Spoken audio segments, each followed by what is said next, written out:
Praise lord. దేవుని ప్రశస్తమైన నామమునకు మహిమ కలుగునుగాక.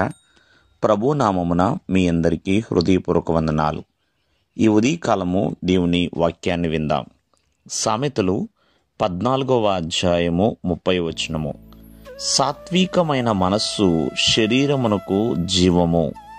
ప్రియమైనవారలారా, సాత్వికము దేవుడు మనకిచ్చిన ఆత్మీయ ఫలములలో ఒక ఫలము సాత్వికమండి. మరి సాత్వికము అంటే సాధుగుణము.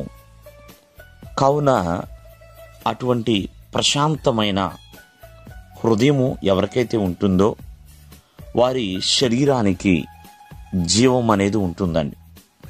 ఆనాడు భక్తుడైన మోషే ఎంతో సాధుగుణముతో, ఓపికతో, ఓర్పుతో, సాత్వికముతో ప్రియమైన వారలారా ఆ ఇశ్రాయేలు ప్రజలను నడిపించి ఉన్నాడండి.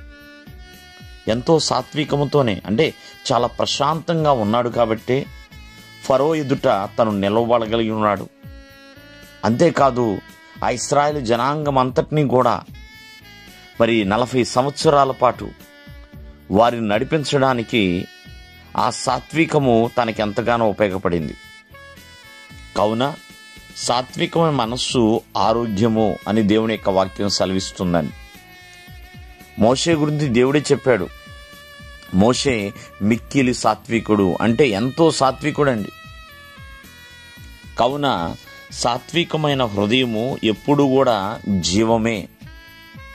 నజరుడైన యేసుక్రీస్తు వారు ఎంతో సాత్వికముతో ప్రియమైన వారలారా ఆ ప్రజలందరినీ, ఆనాటి యూదులు కావచ్చు, పరిసయ్యులు కావచ్చు, సద్దుకయ్యులు, శాస్త్రులు, ఇలా ఎన్నో వాదములు ఆడుతున్నా వారందరి ఎదుట ఎంతో సాత్వికముతో ఆయన వ్యవహరించాడండి. ఎంతో సాధుగుణము కలిగి ఆయన నడుచుకొని ఉన్నాడు.